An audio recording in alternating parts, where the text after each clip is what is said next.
I just got a note that the recording has started, so that confirms that the folks will have access to this after the presentation is over, so that'll be exciting to be able to share it with folks who can't be here with us today. And yeah, I'll just also note that if at any time you have questions during the presentation, we do have a good amount of time allotted for a Q&A afterwards, so feel free to chat them in, your questions as they come up, and we will make sure that we answer them before the end of the presentation. Great. Let's go ahead and get started. So as this says at the bottom, this is part of a series that we are going to be doing, that MCAN and 350 Mass are going to be doing together. This is part of the 100% Local Clean Energy Toolkit and the Mass Power Forward work that we're collaborating on. You can see the link at the bottom, which is bit.ly/localclean, so you can find the toolkit there. So let's go ahead and get started. So just a little bit about our organizations. MCAN was founded in 2000, and the way that we work is that we have town-level groups, chapters as they are known, that take action on climate change locally, and then we bring them together to learn from each other and to turn the community-level change into state and national-level change. Indeed, and at 350 Mass, we have a lot of the same goals in a similar model. So we have 15 chapters across the state. We're actually an independent organization from 350.org, but we have a lot of the same goals with them. So we work on the municipal campaign, so supporting cities and towns to pursue 100% renewable energy, and we also have a series of state legislative priorities, some of which overlap with the Mass Power Forward Coalition, like increasing the renewable energy portfolio standard, and some of them are distinct, like supporting carbon pricing. And we also have a campaign ongoing targeting the governor. So yeah, and yeah, we are really excited to partner with with MCAN on this webinar series to support the grassroots groups around the state, pursuing 100% renewable energy and steps to get there in their own towns. Great. So I will go just a little bit. This is Carol from MCAN. I'll go just a little bit sort of in the nuts and bolts of town meeting. You can see the pictures across the bottom. It's everything from sort of early days town meeting in the colonial days, right up to the present. And basically what town meeting is direct democracy. I'm sure that a lot of you are probably town meeting members, whether you have a representative or elected or open town meeting. And so basically the difference between those two is representative means that you have elected town meeting members, and open town meeting means that anybody who comes can vote. And town meetings are usually in the spring and the fall. Some towns only have one. Basically, town meeting is where the budget gets decided on and where town bylaws get passed. And so what we're going to be talking to you about today is getting town bylaws passed. And so there are two kinds of warrant articles, and the warrant article is basically the written information that either becomes a part of the bylaw or is a resolution. So those are the two types. And a resolution expresses the sentiment of the town, and a bylaw is actually binding. So that basically usually goes into a written town meeting warrant, which can be, it's usually online as well as printed out and given to town meeting members. One of the important things to keep in mind is not only the warrant article itself, so whether it's a bylaw or a resolution, a proposed bylaw or resolution, but also the explanation. So frequently you're given some space to, for instance, have a page worth of information about what you're proposing, because what you're proposing usually is very very sort of legal language. So you have an opportunity to explain yourself in a little more values-based terms, which Claire will talk about sort of how to ask the question. We actually have a lot of sample language that folks can adapt for their local usage that is in the toolkit or is available through the local clean energy toolkit. So we have language for a resolution that says that the town desires to get to 100% clean energy. We have warrant article, I should say bylaw language and resolution language for community choice aggregation. We have language for a lot of the different steps to meet green communities criteria. You'll hear a little bit more about that towards the end.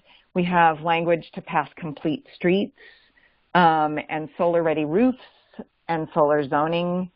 And we have net zero planning language. And you'll and we'll do webinars on a lot of these things in the future, just so that folks know you don't feel like you've got to absorb it all right now. So I'm going to turn it over to Claire from Toxics Action Center to talk about how to win and how to actually you can take the sample language and make it appropriate for your town, but how do you actually win that vote in town meeting? So Claire, are you there? I am here. Thanks so much, Carol. I really appreciate it. Hi, everybody. My name is Claire Miller. I'm the lead community organizer at Toxics Action Center. I'm really honored to be a featured speaker tonight with MCAN and 350 Mass. Toxics Action Center is a public health and environmental nonprofit that works side by side with communities to clean up and prevent pollution. I often think of us as the foil to MCAN. We were founded in the mid-'80s after the cancer cluster that happened in Woburn and are sometimes described as the 911 crisis hotline of the environmental movement. So, Carol's job is to really, support local level clean energy work, and my job is to travel around the state, sit at kitchen tables and provide training to fight pollution. And so as I win campaigns to retire coal-fired power plants or nuclear power plants or stop pipelines, I'm often looking to Carol and to Alan and saying, what are you guys working on? Now that we've stopped the bad stuff, let's bring on the good stuff. So couldn't be happier to be here tonight. Slide, please. So what my content is going to look like, I'm going to talk through some big picture, just kind of principles of winning community votes that Toxics Action Center has seen really rise to the top over our 30 years of organizing. I'm going to walk through kind of step by step a formula to win your town or community vote, and then also just share a sample 2-month plan. Slide. So principles. Number one is definitely to present the right question. It kind of goes without saying that the specifics of what the question says is important. You need to make sure it's written legally and that it'll actually do what you want it to do. Also thinking carefully about the right question will make it easier for you to control the message for the campaign. Try to keep it simple, use the samples, don't reinvent the wheel. The longer a question is, the easier it is for opposition to pick words out, try to confuse people. We had a community in Waterboro, Maine, where residents petitioned to get a really well-worded question on the ballot to regulate really harmful mining. And the select board, who were not into this, drafted their own question to put on the same ballot but made it very, very confusing. And so you can see how presenting the right question is really critical. So that is number one.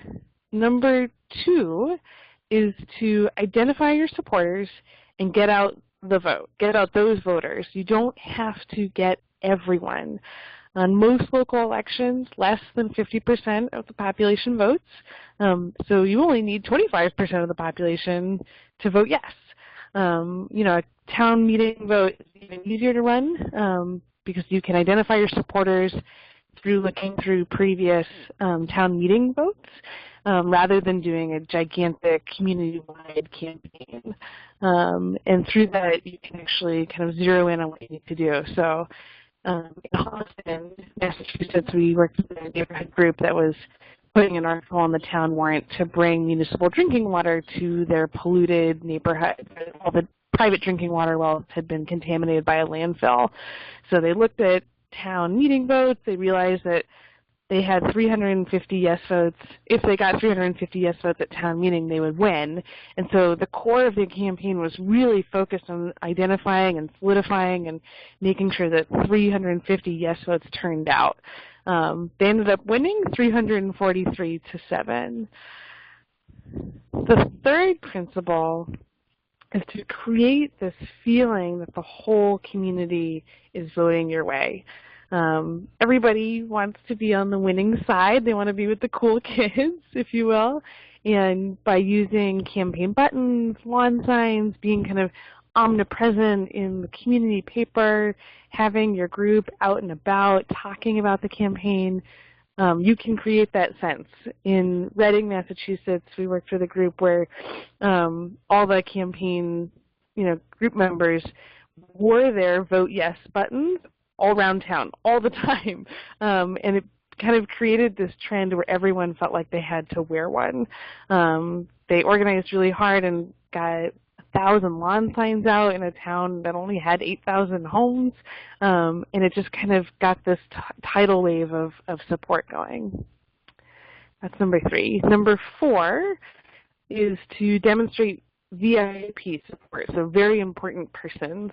Many people look to others for advice on how they should vote, and oftentimes that means opinion leaders. So depending on the town, it could be elected officials, it could literally be the community group leaders that you're a part of, it could be business owners, it could be kind of long-timers in the community whose just presence, having been there for a really long time, just may influence your voters. So you want to reach out to those types of people in your town and use them as your spokespeople. The message that they'll say the messenger is arguably more important than the message sometimes. So try and get those VIPs on board before the vote. Slide, please. All right, so just a couple more. Number 5 is definitely to build your group through the campaign. Depending on how political your campaign is or how controversial, winning a town vote can potentially be a big campaign. You need a dedicated core of anywhere from 5 to 12 people who are, willing to hit the pavement. They're doer type people.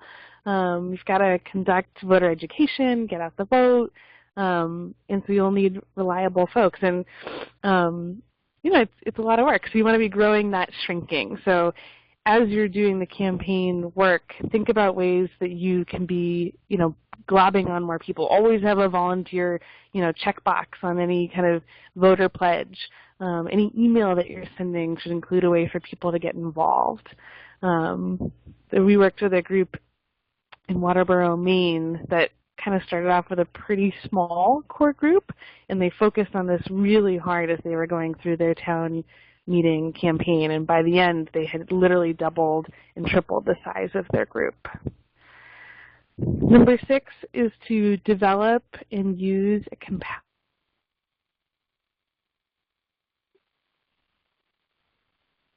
Uh-oh, Claire, did we lose you? Are other folks able to hear Claire?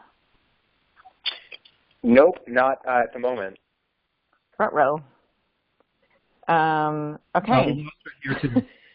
We lost her here too. Okay. So I'm seeing messages that that we lost her. So I'm going to go ahead and text her and see if she can sign back in, and Kelly will keep an eye on her potentially joining. And I think that may be her back in. So yeah, I know. Save Claire. Where's Claire? Let me see if I can unmute her. I think. Hi there. Claire, sorry you? About that. Yay. So anyway, basically what I was trying to get at is just that when you are developing your message, you literally want to think about when the person goes into the voting booth, when they go to cast their vote at town meeting, what are the words or the symbols that you want them to be thinking about at that last moment, and develop your message and materials around that. Number 7 is to create a buzz that peaks on Election Day. You don't want to peak too early, which can definitely happen. The core of community vote campaigns should last anywhere from 6 to 8 weeks, depending on how much lead time you have. So you want to think about how to conserve your energy, slow and steady, but definitely kind of peak at that end. So thinking about holding a rally the week before, or honkathons, or doing a couple mailings, getting a really good editorial or press coverage right before that end to really pack the punch. And then lastly, of course, is be aware of the opposition. Don't forget that there may be, big industry that's not excited about clean energy. So in addition to being proactive to identifying the voters and getting them out to vote, be aware of what kind of messages your opposition might send. Try to figure out what they're going to do, and schedule in a little bit of extra time in your campaign to pivot if you have to. All right, slide. So how to win? Let's talk very concretely about what? Let's talk very concretely about votes. So we want to make sure that you have all the votes when you have to, on the day that you definitely win. So step 1 is to figure out how many voters do you need. So I recently did this workshop with a group in Grafton that was passing a pipeline opposition resolution. So what I did was worked with the community leader to get the vote list from the last 4 town meetings, the town clerk. That's public information. You should be able to get it. And in this day and age, you can often get it in digital format, which is awesome. You don't have to get it printed out anymore. So in Grafton, the average turnout to spring town meeting, which is when we were doing this, was 240. Now, we knew that the town meeting that we were planning for had a couple kind of hot issues. So we wanted to plan conservatively, and so we rounded up and predicted that there would be around 300 people showing up. We wanted to win by a landslide, two-thirds. So that meant that to win in Grafton, we needed 200 votes that we could count on. Slide.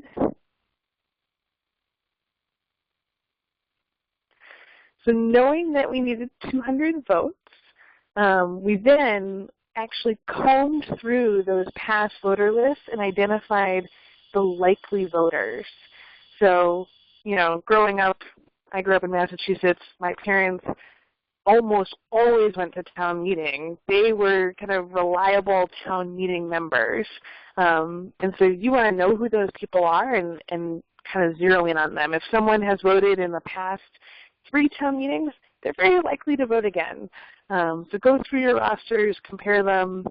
In Grafton, I worked with a leader there, and we found that there were 120 likely voters, or quote-unquote, regulars. Slide.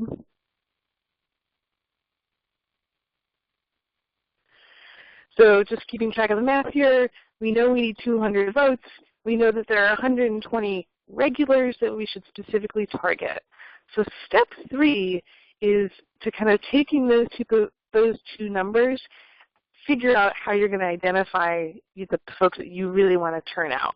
So, looking at the 2 options here, you can either do a big kind of broadcast method where you go out with some kind of voter pledge and you knock on doors and ask people to pledge to vote yes, or you can do a more selective identification where you target specific groups. So going to the garden club or the Boy Scouts. So doing kind of who are the civically minded, involved people in my town, and can I find them in bulk? And also kind of in this, I should say, because of that saying, that you should actually look through the list of regulars and see who you know. In Grafton, definitely a couple of the leaders were like, oh yeah, we know at least half of these people, and can literally just call them and say, would you please vote for this, and figure out if they were on your side. So that's step 3. Slide. So you need 200 votes. We know there are 100 people we can definitely count on who are going to show up, and we need to figure out if they're with us. And we're aiming to get 300 pledges. So the industry around get out the vote elections say that you typically need 3 touches of education and reminders to turn out. So you'll see here the A, B, C are the 3 kind of examples of what that means. So first is the original commitment, where someone signs a pledge either in person or over email and says, yes, I will vote for your resolution, or I will vote for your warrant. That's the first touch. The second touch comes a little bit later. You want to give people, you want to remind them, educate them, give them something else. So maybe that's a mailer that you send them through the mail. Maybe it's an email. Maybe it's a flyer. Maybe it's a phone call. But some kind of follow-up to say, thank you so much for your pledge. Did you know that our town's going to save so much money with green energy? And then the third touch is that get out the vote. The, hey, tomorrow's town meeting, 7 p.m. in the gymnasium. Be there. You can't stress enough that you want to make sure folks know where they should be, when, and what if they're voting yes or they're voting no. So some kind of reminder, phone call, postcard, email. So at minimum, you wanted to be doing these 3 touches. You can definitely do more. Slide. This is, I'm not going to talk about this too much, but if you're thinking about kind of your generic voter in your town, the left-hand column is sort of typical influences that might move a voter. So if you're, the media, a personal contact, influential or other groups in your town, elected officials, the public, VIPs we talked about. And what I typically do as a community group is brainstorm through what does that look like in Grafton? What does that look like in your particular town? Do this big, juicy brainstorm. Get all the ideas out. Think about what tactics you might use to demonstrate support. So, could you get an endorsement letter from the senior center or the historical society or from the mayor? And after you've kind of done this big brainstorm, you cannot do everything. So you need to really prioritize. So think about, where's the sweet spot between, the resources we have and what will get us the most bang for the buck. Slide. This is a sample plan. It looks like it might be slightly cut off at the bottom, but it's, just a typical plan backwards. If your vote is in week 8, what do you need to do in week 7, week 6, so on and so forth, going backwards, and just gives you kind of a sense of how you might chunk out the work so that it builds and grows as the weeks go by. I know these slides will be available afterwards, so if the bottom is also, it's cut off on my screen, if it's cut off for others, we'll definitely be able to send it to you. Slide. The last thing here, this is my last slide, is just thinking about, again, that principle about building your group as you do this. So that's a little bit harder to capture in the sample plan, but I want to definitely lift this up because it is a lot of work, and you want to be stronger at the end of it, not exhausted. So definitely delegate realms out. In Grafton, I think we made this one man, I can't remember his name now, I think it was Phil. He was like the honkathon captain. We just gave him the whole realm and said, great, you're in charge of that. Somebody else took on the outreach to groups. So, give things away, set people up for success. That's number one way to kind of really build the responsibility out. Another way to build your group is to put things on the calendar in advance, so make a kind of rhythm to the campaign. So I just put some random things on here, but like, door knocking every Sunday. So, someone signs the pledge card that they're going to vote yes on Friday, and, they check the volunteer box and you say, oh, you want to volunteer? Well, here's the schedule. Every Sunday we door knock. Every Saturday we, walk down Main Street. We go to Stop and Shop on Monday. Just make it easy for people to plug in, basically. In this is included the idea that in order to bring people in, you need their contact information. So gather all of that, get their phone number so you can call them and remind them to vote, get their email so you can email them, get their mailing address so if you can mail them, get it all. And then lastly is to plan for a party after the vote. There's nothing more sweet and wonderful than being part of a collective effort that then has a really fantastic party. That more than anything, that progress will really build your group for the long haul. I believe that is my last slide.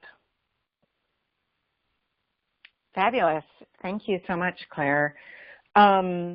So we thought that it would be really helpful for you guys to hear a couple of success stories and to hear from a couple of groups that have gotten things passed that were pretty heavy lifts in town meeting. So you're going to hear from Brookline about getting community choice aggregation passed. You're going to hear from Lexington about getting all of the sort of criteria for becoming a green community passed. I wanted to say that as Claire said, these slides and this recording will be available. We will email it to all of you. And then also just another point is, which I think some of our speakers will go into, some of our examples will go into, but in elected town meeting, you can also just get vote attendance and sometimes even recorded vote information from the town clerk. So I'm going to go ahead and turn it over to Mary and Tommy from Climate Action Brookline to talk to you about how they got community choice aggregation passed. This is Tommy Vitolo. Can everyone hear me? Yeah, this is Mary Stewart. Can everyone hear me? Excellent. You guys sound great. So well, let's get started. Please. Yeah, slide please. So this is Mary Dewart from Climate Action Brookline. I'm on the board, and Climate Action Brookline is a chapter of Mass Climate Action Network, and I just wanted to highlight a couple of initiatives that led up to our successful Community Choice Aggregation Initiative. A few years ago, NSTAR Green, which is now Eversource, allowed customers to opt into more expensive green power. So local advocates from Climate Action Brookline went door to door seeking enrollment, and we've got some important information, which was that people said, yes, we'd like to sign up for NSTAR Green, 100% green power, if it's no more than $7. Yes, we would like to do this. And if we asked if they would go any higher, they said, no, we would not. And this is really important to inform our strategy for our community choice aggregation through elected town meeting. And also, Climate Action Brookline and Mothers Out Front, we campaign to enroll households in Mass Energy's tax-exempt 50% and 100% green programs. We went door to door, with door knockers, we had signs, and we enrolled a few hundred people in the program. And this notion that people would sign up for 100% green programs was an important element of our CCA.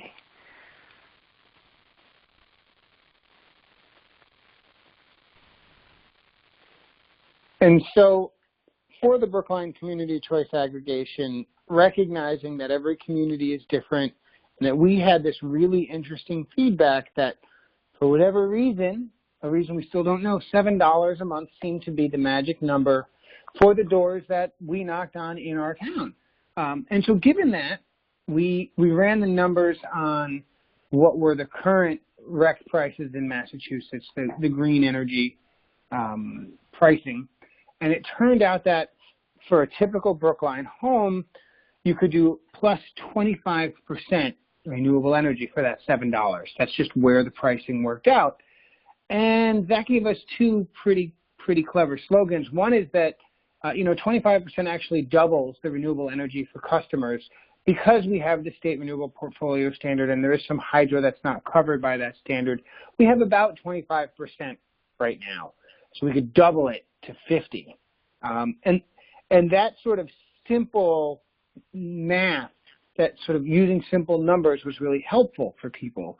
And the other part of that is, hey, if we do plus 25%, we're at 50%. That's halfway to where we need to be.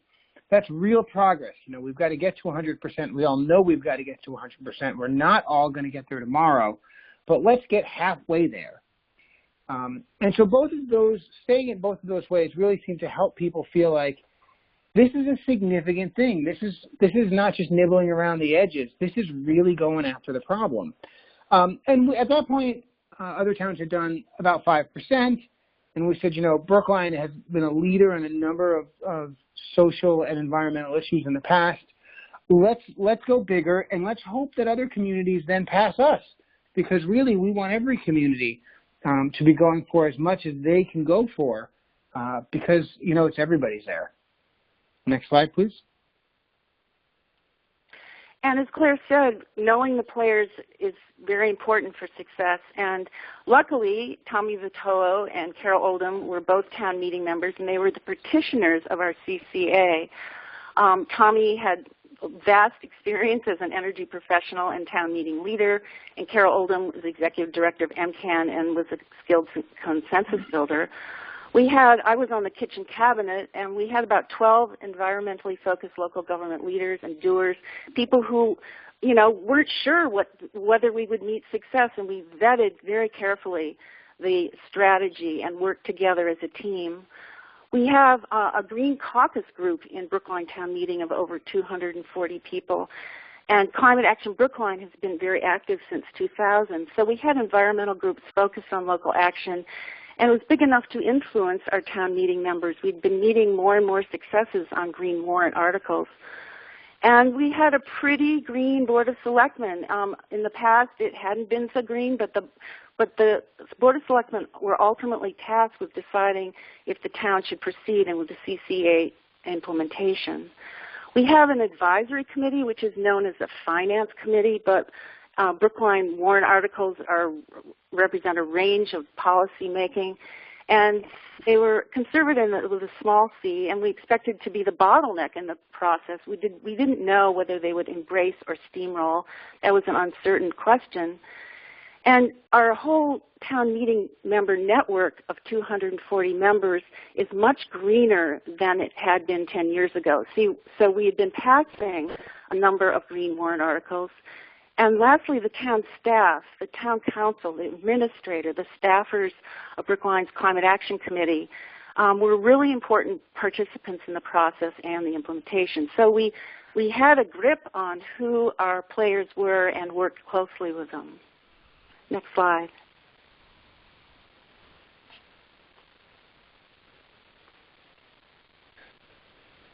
And so we kind of had two pitches, and I think they were both pretty compelling because they addressed different issues and because they were simple and easy to understand.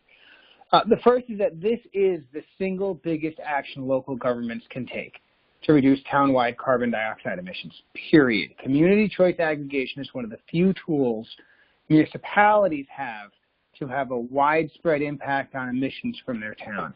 And it's both incredibly low cost and non-intrusive. It doesn't require people going into everybody's homes. It doesn't change, what people are driving. It's nothing like that. It's really simple.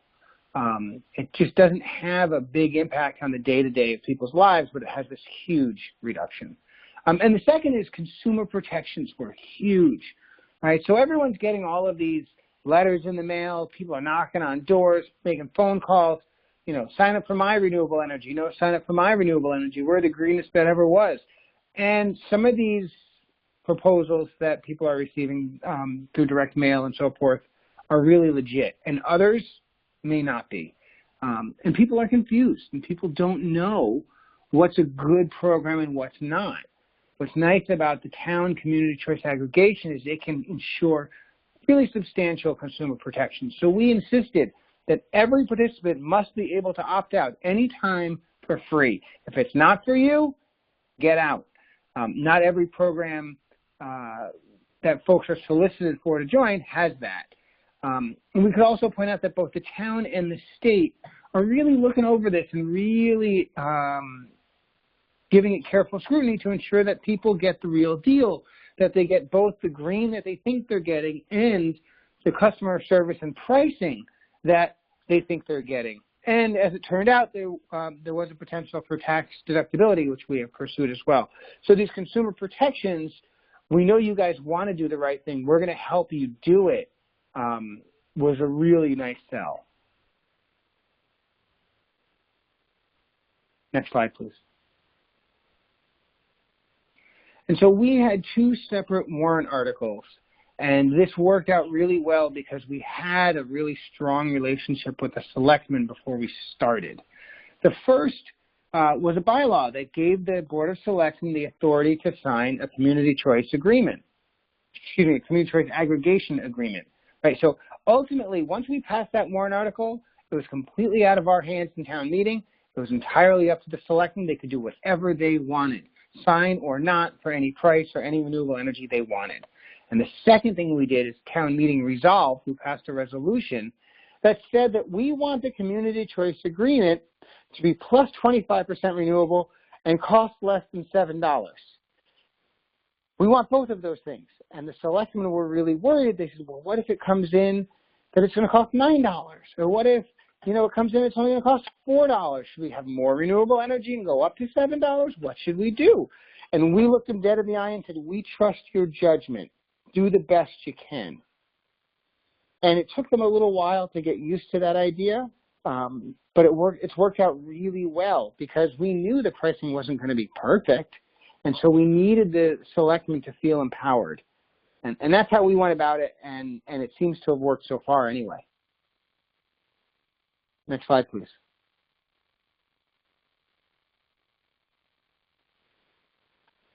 So here's what we didn't pitch.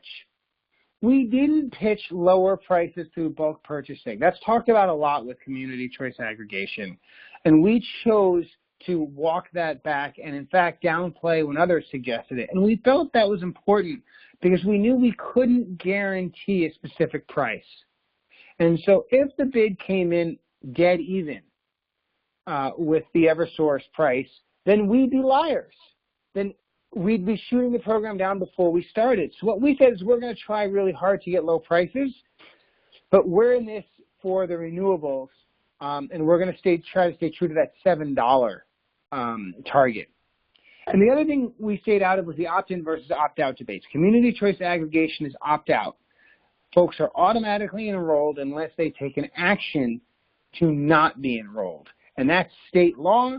The town has no say over that. So we did not discuss or philosophize about what was good or not good. We said, this is how it works. This is how we're going to do it. And finally, I know some folks on this call know what RECs are, renewable energy certificates.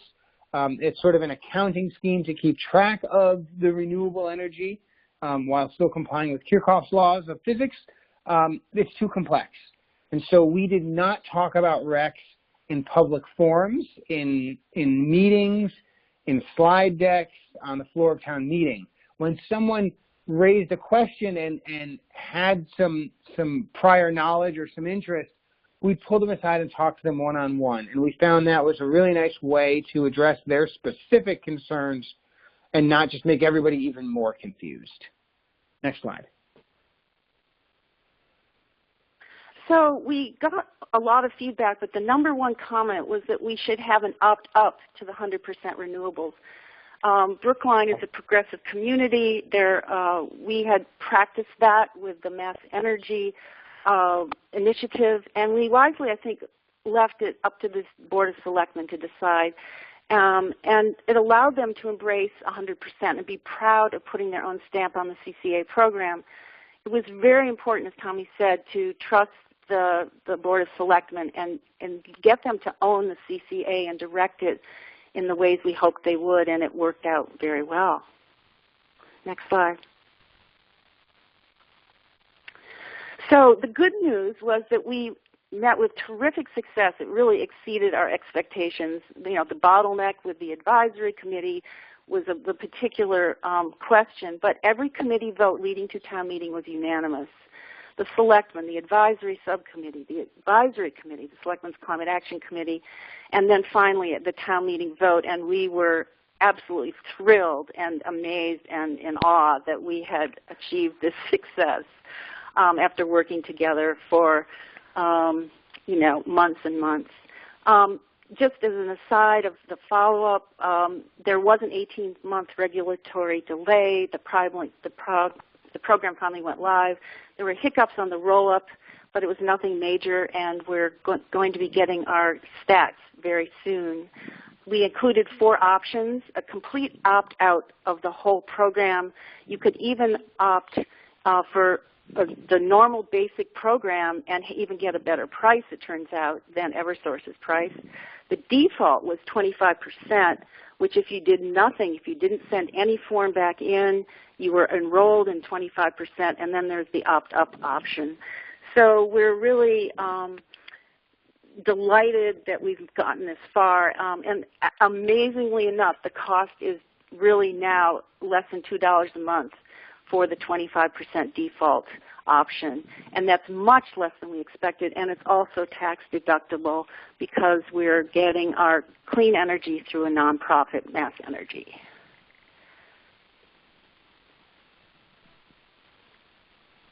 Great. Thanks, guys. So next we'll hear from Lexington.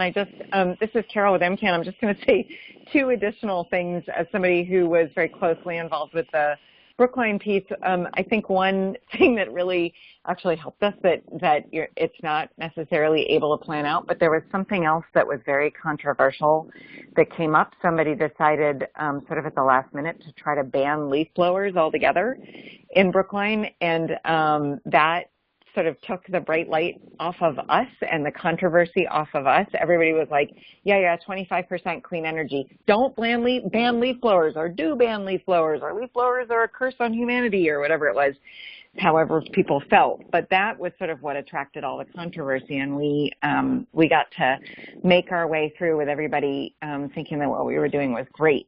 And the other thing is that I think just something to note in terms of the success, when we were doing back-of-the-envelope calculations during the early days of this, Tommy figured out that this would represent an 8% cut town-wide in climate change emissions. So it's a really big win. So next we're going to hear from Mark Sandine from Lexington about their sustainable success in becoming a green community and passing the Stretch Energy Code. Mark, are you there? I am. Fabulous. Take it away. Okay. Well, thank you, Carol. And as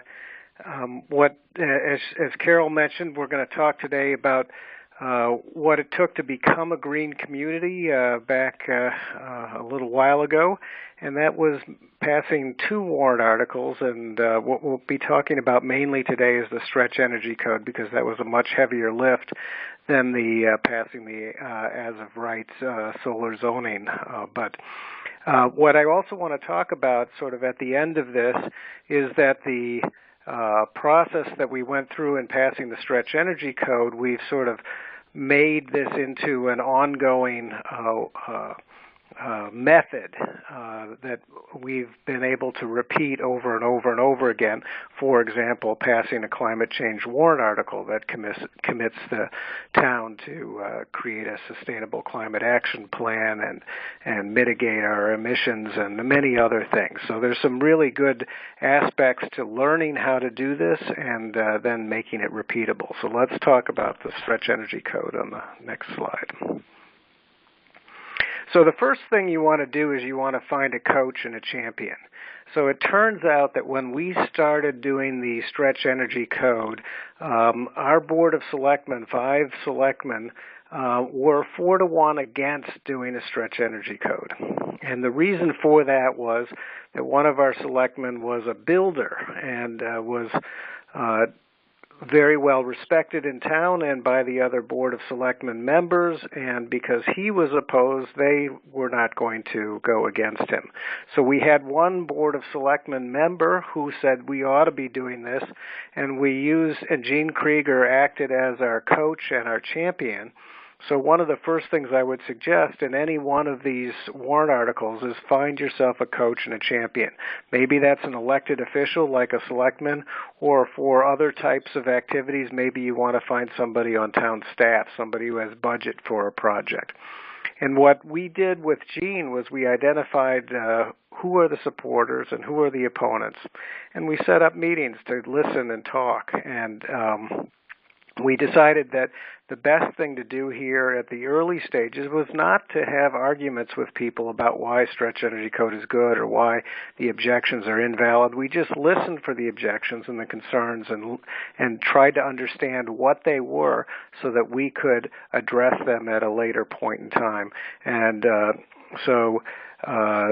there's also, with town meeting, one of the things I would suggest that you need to understand is how long it actually takes to get onto the town meeting warrant article.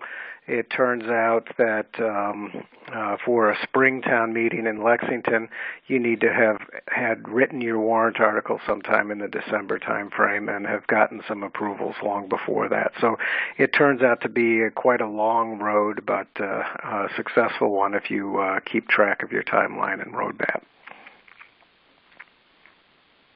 So the next thing you want to do is you want to create a task force. And so when we had a Stretch Energy Code task force, we also have used this methodology for many other warrant articles. And the idea is you find somebody on town staff for the Stretch Energy Code. We used our building commissioner as our town staff person. There are definitely, in just about any warrant article you want to be passing, there are committees that care about this in a town like Lexington, and the Energy Committee was somebody that was quite interested in the Stretch Energy Code, as you could imagine. The picture on your right here is Jeffrey Rodine. He was a resident expert. When we started the Stretch Energy Code process, I knew very little about energy efficiency and Stretch Energy Codes. Jeff happened to be a HERS rater. For those of you who are in the Stretch Energy Code world, HERS stands for Home Energy Rating System. So he was a local resident who ran his own company to rate homes in terms of what their energy efficiency was. And so he was able to give me a lot of advice, give the task force a lot of advice about just what a Stretch Energy Code meant. And I think one of the key aspects of any success in passing things in town meeting is to identify the experts in your town who are in that subject matter area. The other thing that we wanted to do is we wanted to find our natural allies and stakeholders. And critical to any task force is to ensure that you have all the stakeholders, not just your natural allies. It's oftentimes the right thing to do to look at your conservation groups and your environmental groups, people like League of Women Voters or faith communities. But we put builders and real estate professionals on the stakeholders into the task force, and that was key to our win for the long haul. So next slide. So the other side of things, I mentioned before that we took this strategy of let's not argue with people, let's not get into debates, let's not get into fights over concerns and objections and whatever. You have to acknowledge them, you have to understand what they are. But what we decided we wanted to do is present a compelling case of the benefits for every one of the key areas of stakeholders. What are the benefits for builders, for real estate brokers, for people who own businesses, for residents, for the town government? Turns out one of the things that really pushed things over the top for the town staff is that the Green Communities program that we were going to be joining was offering grants for doing energy efficiency work. We were one of the first towns to become a green community, and now 7 years later, I believe we have received $750,000 worth of grants, which are now saving us 2.5 million kilowatt hours a year of our municipal electricity demand, which works out to about $500,000 a year in savings. So from the town's perspective, we're saving $500,000 a year, plus we didn't have to pay the grant money in order to do the energy efficiency. So that was some pretty compelling reasons for the Board of Selectmen to come around. Next slide. So, as Carol mentioned, Lexington GWAC, Global Warming Action Coalition, is an MCAN member, and they cooperated with us in this effort by doing educational campaigns and laying the groundwork for the town. So we brought in Lester Brown, who some of you may have heard, Plan B 3.0 at the particular point in time. How are we going to save civilization? James Hansen came in and talked about global warming. Richard Heinberg said, hey, we're at peak everything. And we had also builders come in. Paul Eldrenkamp and Carter Scott came in and told us how stretch energy code would affect home retrofits and how it would affect new energy, new homes. Next slide. So the other thing you want to do is establish credibility, and this is where having town staff on your task force was key, because our building commissioner was able to give us all of our permit data for the town for a number of different years. So we were able to know without any question whatsoever, what's the typical new home size, how much energy does it use, what are the economic benefits for a typical resident, what are the construction costs per square foot, how many housing starts are we having, how many renovation permits are we issuing per year. So when people start asking those questions, you can have answers. The other thing that we did and worked extraordinarily well for us is we took the types of stakeholders that are typically objectors, people like builders and renovators and real estate people, and we brought them in to speak about how they had successful experiences building homes, selling homes that exceeded the stretch energy code. And also we brought in, from a third-party validation perspective, the DOER, who had extensive regional experience in this area. And I couldn't say enough about the help that they provided in getting this over the top. Next slide. So the other thing, like Brookline, town of Lexington is a representative town meeting. And so the way this works is that, at least in Lexington, I'm not sure if it's the same case in Brookline, but at least in Lexington, our elections run in February and town meeting starts in March or April. So what we decided to do, we have to put our warrant article on the warrant in December. So there's a nice perfect time in order to make the stretch energy code or any warrant article a critical issue in the elections. So we have 9 precincts, and what we would do is we'd get supporters in each one of those precincts, and they would call their town meeting members, which is only a couple dozen people in any particular precinct. So it's a small lift, and these town meeting members almost never get any calls about anything whatsoever. So when they start getting 3 or 4 or 5 calls saying, hey, I think stretch energy code is an issue, they pay attention. We had people go to candidates' nights, to precinct meetings, and we met with selectmen face-to-face. And we asked them the question, will you take a leadership role in passing the stretch energy code? And the next slide is we unanimously adopted the stretch energy code. It was a slam dunk. At the end of the day, everybody said it was so obvious and so easy a decision, but the fact is that we put about a year's worth of work into making it so that everybody could think it was simple and easy.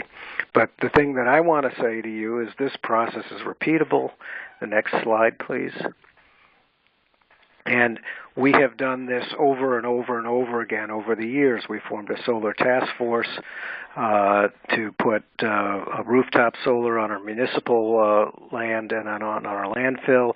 We used this process to get Community Farm up and running across Lexington, which is a set of pathways throughout the town so people are walking rather than driving.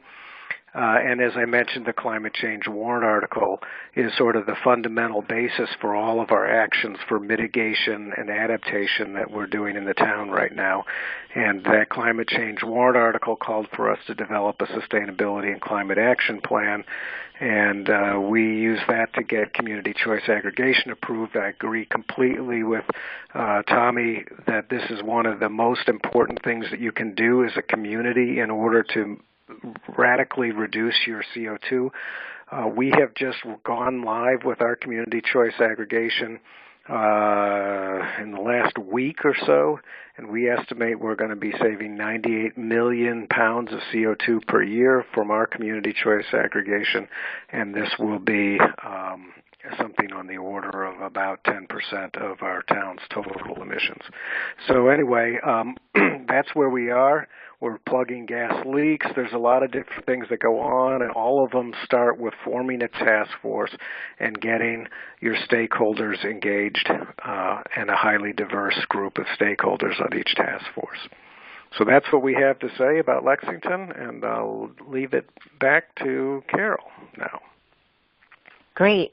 Thank you so much, Mark, and thank you, Mary and Tommy, for the examples. Thank you to Claire for all of the insight. So Alan is actually going to moderate the Q&A now. So if folks want to put the questions into the chat box, our presenters are ready and standing by to answer your questions.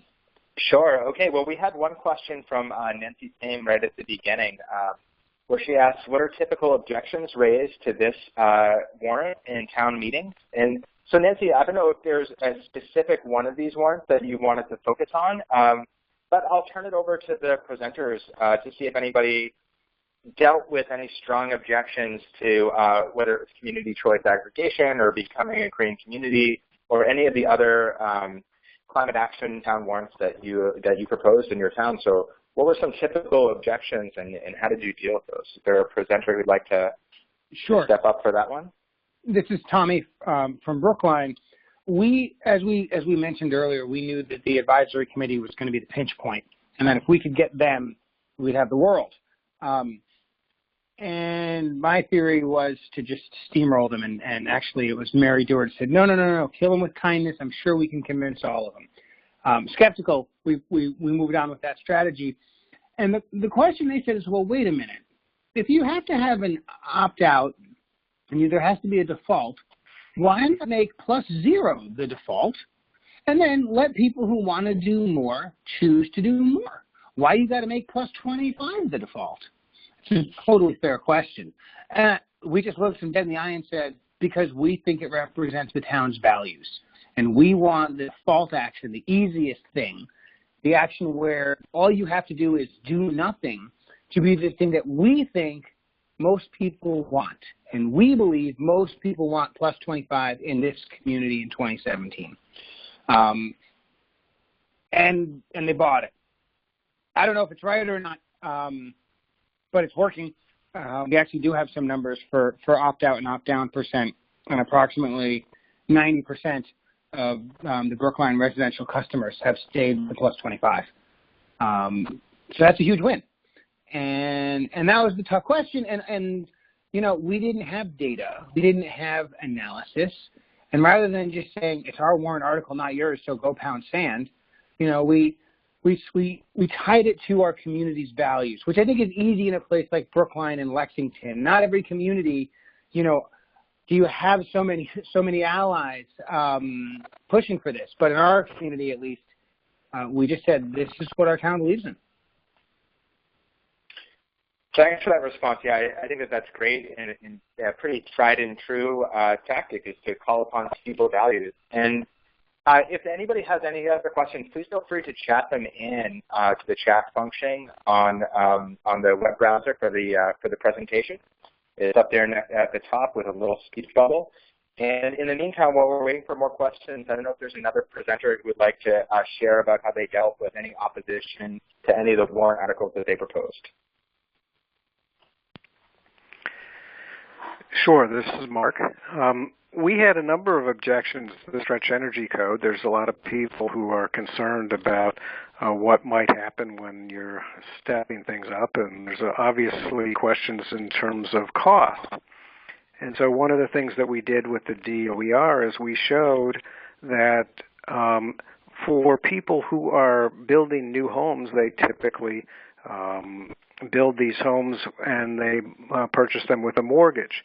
And what we were able to show is with studies from the DOER and from actual case studies in the town that people who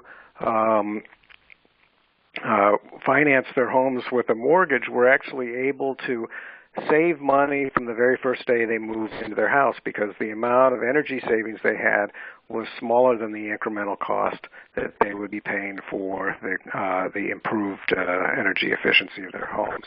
There was also an objection from builders who said maybe this is a burden. This is a burden on us that we have to learn how to be more energy efficient. And we just answered that by saying, well, wouldn't that be a burden on the residents who have to live in these houses for the next 50 years? Shouldn't we be thinking about the residents first rather than the builders? The other side of things from the builders' perspective is we brought in 2 or 3 builders who said this is actually quite easy and isn't a burden at all. So at that point, it was kind of embarrassing for builders to stand up and say this is hard to do when 2 or 3 of their peers were saying this is quite easy.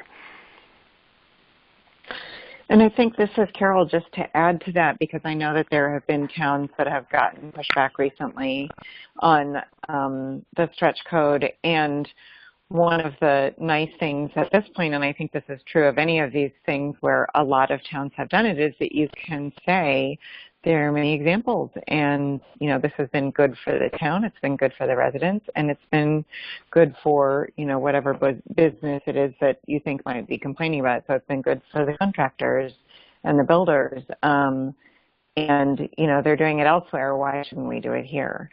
So I think that can be a very effective way to help people think about it.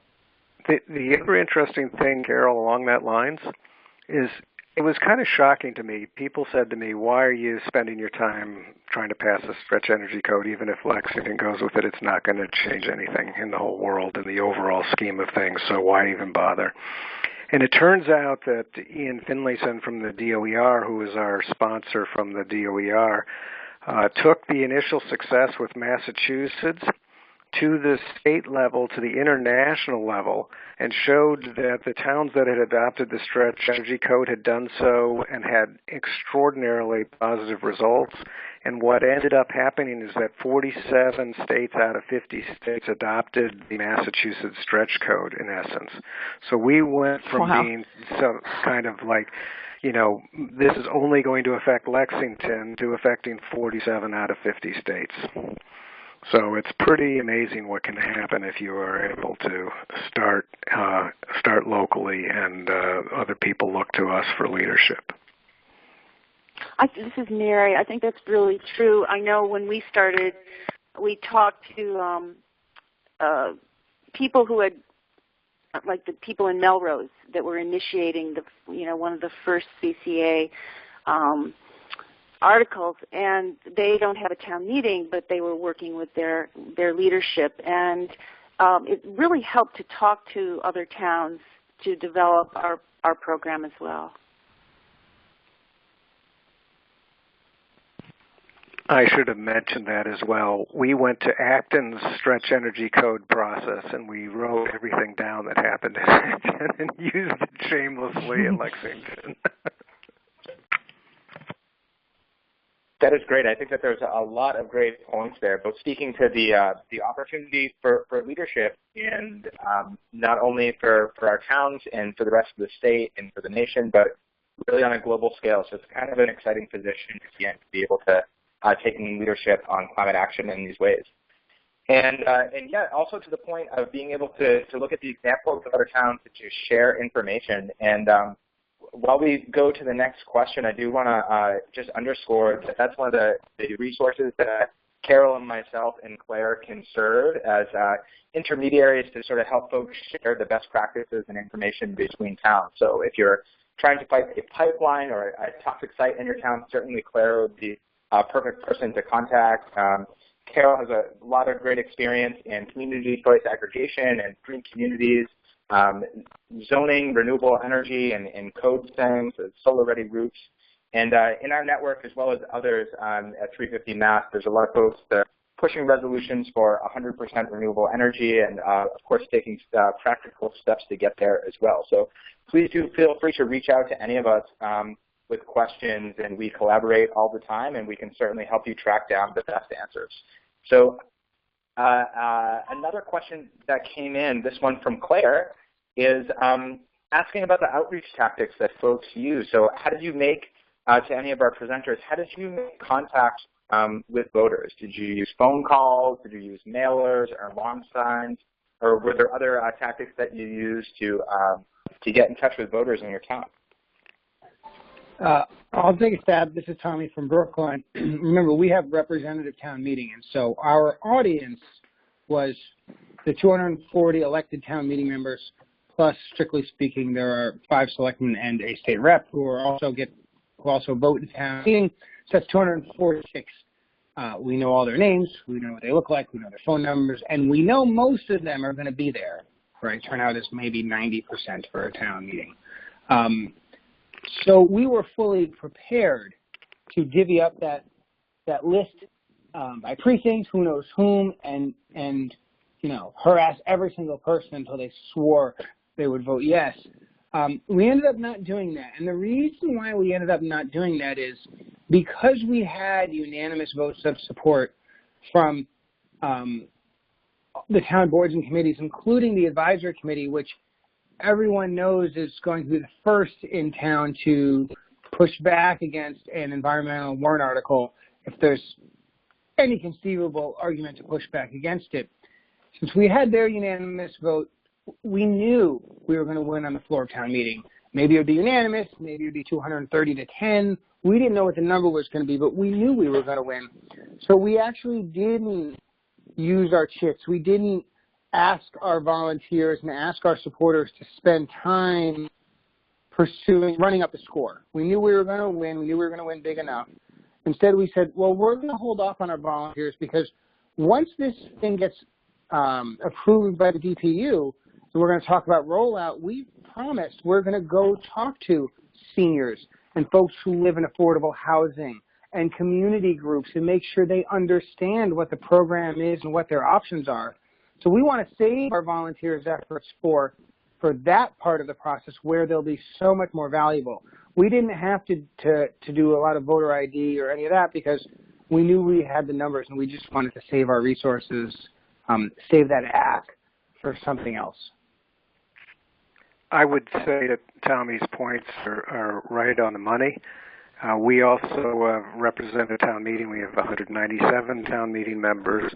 And what you find with representative town meeting members, they've got jobs, they've got other things to be thinking about, and not all of them are experts in energy or community choice aggregation or whatever, and they tend to look to other people on town meeting or other committees for their recommendations. So what we spend a lot of time with is let's make sure we talk to the finance committees, the energy committees, the board of selectmen, and also local environmental groups. When you have Lex GWAC, when you have Mothers Out Front, when you have League of Women Voters, when you have Citizens for Lexington Conservation all standing up saying, these are things that we care about and value, it helps tremendously.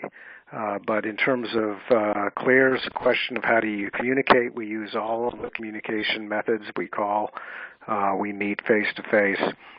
We use emails, and in some cases what we like to do is just the one-pager out and make that available to town meeting members on their town meeting member association mailing list. I'm going to add one more thing. Mary, excuse me, I'm saying one more thing. You know this as well as everyone. If you only ask people, if you only talk to people when you need something from them, they figure it out pretty quickly. So part of being successful is making sure that you're available for them other times when they want to talk to you about something, right? So they don't see you coming and run the other way because they don't hear you are asking for something again. It's a two-way street, and so part of being effective is recognizing that.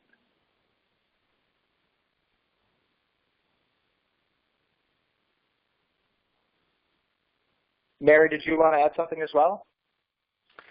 Well, I'm just thinking that what Tommy was saying earlier about reaching out and what we pitched and what we didn't pitch, that was a very important aspect of it because community choice aggregation can be a handful to describe in simple, easy language. So we decided to, as Tommy said, trust that we were on the right path and work our way through these early votes. And I think that was the most important thing, as Tommy said. And this is Carol. Just to let you guys know, a couple folks have mentioned sort of the idea of 2-pagers to send out to town meeting lists or to share with, I'm just looking at John's question, with boards of selectmen. There are 2-pagers for just about everything in terms of sort of the specific policy or project recommendations that are in that toolkit.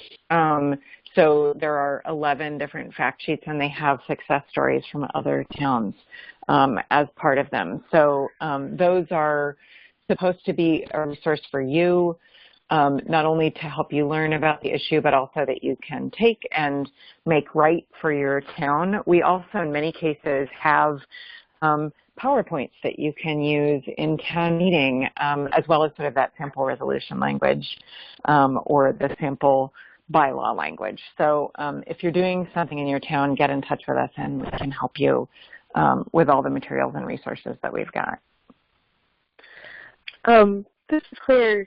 Thank you so much to all of you for answering that question. I have been so inspired hearing your stories, and it's striking me so intensely how different it is to be working proactively for clean energy versus trying to fight off a pipeline or some other form of dirty energy, and how different the situation is. So to answer my own question, which is almost in contrast, in the communities that are trying to pass townwide votes around, stopping a pipeline, for example, what we've seen consistently along, fighting the net or the access piece, that lawn signs are very, very helpful because there's this kind of opposition that you're going up against that's actively trying to, schmooze your town leaders and place ads in the newspaper. So it's really amazing to hear your stories, and thank you for your work and also to see the contrast. And somebody else mentioned lapel pins too, or maybe it was you, Claire. I know that I've done lapel stickers when we've been fighting something, and those can be incredibly effective, just so that your Board of Selectmen knows that half of the people in the room for the hearing oppose this thing. It just makes it much more visible, which is the key. I just wanted to quickly answer John's question. So John asked if we had any advice for a sustainability group that's going to be going to the Marblehead Board of Selectmen to propose 100% renewable energy resolution. And I'm sure Alan will have some advice as well. But one of the things that I always encourage folks to think about that I've had successes with, and this is something that I know that Tommy and Mary and I did and Brookline, is to prep Board of Selectmen ahead of time by meeting individually with as many of them as you can. Just to sort of say there's this thing so that they feel completely ready by the time you're actually presenting it in the meeting, that they've thought about it, that they're ready to ask you their questions, and that you have sort of a one-on-one meeting with somebody that they respect who's in favor of this, who can say to them, there's this thing, it's really important, I'd really like you to be on board, what questions do you have? So I think that's an incredibly effective tactic that I've used in the past. Alan, do you want to talk about, you guys have been doing a lot of the 100% renewable energy resolutions. Yeah, thanks, Carol. And I think that your advice is fantastic and would certainly underscore that.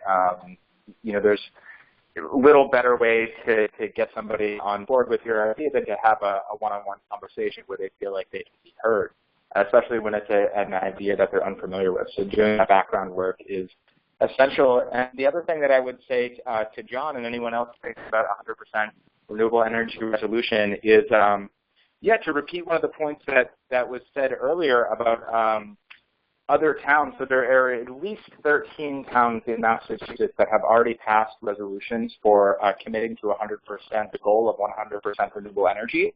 And so that is one thing to reference, and there is information about that on the Mass Power Board site.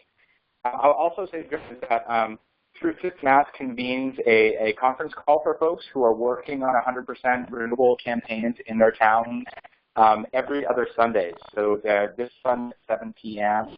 is one of those calls, and if you email me, I can certainly give you the information for that, and you have a chance to talk to folks who are in the process of either working on revising their resolutions or getting ready to propose them or bringing them to a vote. So that there are, just to underscore that one point that there are a lot of towns that are already working on this already, and so it is really grounded in the example of that this is not like an outlandish idea, that this is actually the goal that we're all pursuing. It's just sort of committing to that and just setting the goal, I think, is a strong framework. So. And then we have another question here, Nancy. Could I give one more comment to John? Yes, please. Yes. So this is Mark Sandine. In Lexington, we followed almost exactly what Carol said in terms of meeting face-to-face with selectmen and what Tommy said. And we got our resolution, our Getting to Net Zero resolution passed.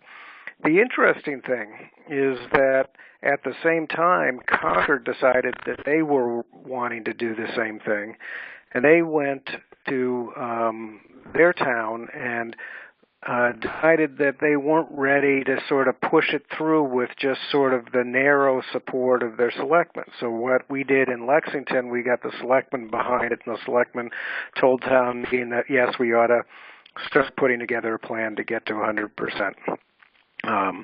And in Concord, they said, we're not sure that's the right course of action, even though we think we might be able to get the selectmen on board. We think what we need to do is we need to form an energy task force. And they made it a question for the entire town for a year.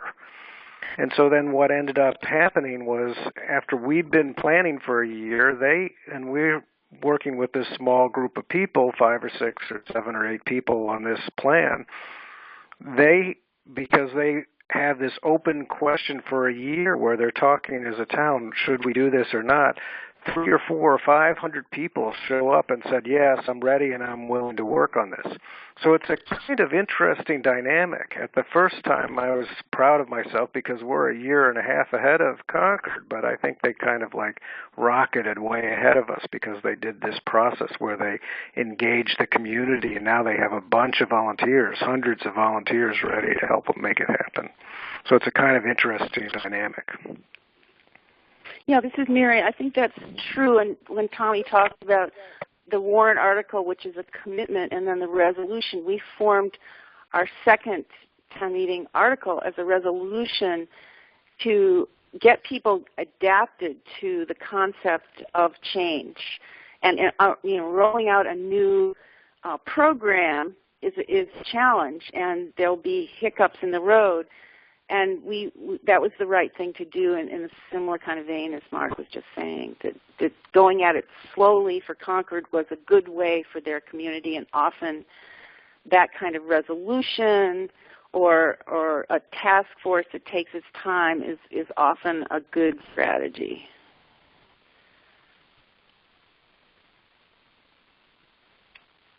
Okay. So we have another question here from Nancy, specifically about the requirements to becoming a green community. So she names that the stretch code is one of the requirements in her understanding. So to become a green community, which steps do you address first? Is there someone who'd like to field that question?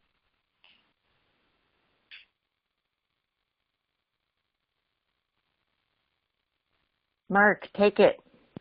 Okay. Well, the stretch energy code is the hardest of all of them. So there's a number of requirements, like putting together a municipal plan and passing the solar by rights zoning law. Very few people are opposed to saying we should have solar in our town. So those things are pretty easy, but the stretch energy code, people want to know, hey, this might affect me. And so you probably are going to end up spending about a year of your life working through, meeting the people, understanding the issues, and putting in place an argument that everybody resonates with. So I would say that's the heaviest lift to become a green community. And Mark, does that mean that you should do it first or do it last once folks are sort of more We did it at the same time. We did them all simultaneously. Okay. Yeah. But the stretch energy code was where we spent 95% of our energy. Yeah, whether it's a Green Communities initiative or any other warrant article, it's really important who the petitioners are, and the way that they practice presenting to the committees is really important, and figuring out, as we did, what we're going to pitch and not pitch about a particular issue. So you have to, in preparation for Brookline Town Meeting, you draft a warrant article, you submit it to the town council if you need to, you revise it. You have to make a big commitment, but the outcome is so worth it. You have to present to all these different committees, at least 5 committees, in order to get their vote. And so it's a real commitment for the petitioners, and Tommy and Carol in this case had a lot of us behind them and were very articulate and convincing in their presentation. So that was an important ramp up to our success as well. And Nancy, I would just suggest that in the green community, as Mark pointed out, you know, the sort of being able to dangle those big grants. Mark, what was the number that you said that Lexington has gotten altogether in terms of green communities grants? We've gotten $750,000 over the last 7 years or so. The first one was $114,000 Yeah. for 2 LED streetlights. Right. So, I mean, it's just it's such a great program, and I think being able to say to your town meeting, look, this is, you know, it's free money that we're leaving on the table if we don't do this. You know, that helps sort of take the sting out of the stretch code piece, I think. Yeah, and find me any Department of Public Facilities person who says they have enough money for maintenance in their budget. Right. And just one more aspect on that point, I think the number of green communities in Massachusetts is somewhere around 180 at this point. So that, again, pointing to that example that other towns, you're not stepping out on a limb here. In fact, you're at risk of being kind of like left behind if that this is just a great opportunity for your town, and any of the confusing elements like the dealing with the stretch code are just kind of a necessary step in order to get there. And if 180 other communities can do it, certainly your town can too. And Nancy, so that you know, as part of this series that MCAN and 350 Mass are doing together, we are going to do a Becoming a Green Communities webinar. So you will get to hear sort of more deeply what the process is for that. We just wanted to, because we know that warrants are starting to come due for fall town meetings, we wanted to make sure that you guys had this first. Ooh, this is a great question from Mary Gard, and I'm not sure that I have an answer for you. Is there a list of the 13 communities that are committed to 100% renewable energy, and how many are municipal light plant towns? So to answer the first part of it, I know that we are putting in the process right now. Carol and I and Joel from Clean Water Action and Ben from Environment Massachusetts are collaborating on putting all our information together about towns that are on their way towards 100% renewable energy. And I believe that there is at least a preliminary list on the Mass Power Forward website. But to answer the question of how many are municipal light plant towns, I don't know, Carol, can you answer that? Yeah, so Mary, just so that you know, I hope you're on the MCAN email list because we are doing a municipal light plant meeting at the end of September to bring folks together to actually talk about how more light plant towns can make 100% renewable energy commitment and plans. And one of the things that we're going to do is talk about who has done it and how they did it. So I know that Concord's done it. I know that Hingham has done it. I don't know off the top of my head who else, but for sure those two, and we're going to have speakers from both of those towns at our September meeting. So you can see my email is up on the screen. Send me an email if you want to be a part of the list for that end of September municipal light plant meeting. And just to be an energy wonk, there's a difference between 100% renewable electricity commitment and 100% renewable energy commitment. Yeah. So very good. Yes. Yeah. And a lot of the 100% renewable energy resolutions will build in a date for renewable electricity and then later dates for heating and transportation. So the time is now 9:29. We did commit to let everybody go before 9:30. So on behalf of 350 Mass and MCAN, I would like to thank you all so much for joining this webinar this evening and for pursuing this really important work in your towns. And I also want to just express on behalf of the group our just great gratitude to Claire for that wonderful presentation, just breaking down about how you can build people power to engage that into your town meeting and get the change that you need, as well as to Tommy and Mary and Mark sharing their really successful examples from their own towns. So thank you, everybody, for coming. Carol, do you want to say a final word? No, I think that's it. Thanks, everybody, and we'll see you on the next webinar. Okay. Bye-bye. Bye, everybody. Thanks, everyone.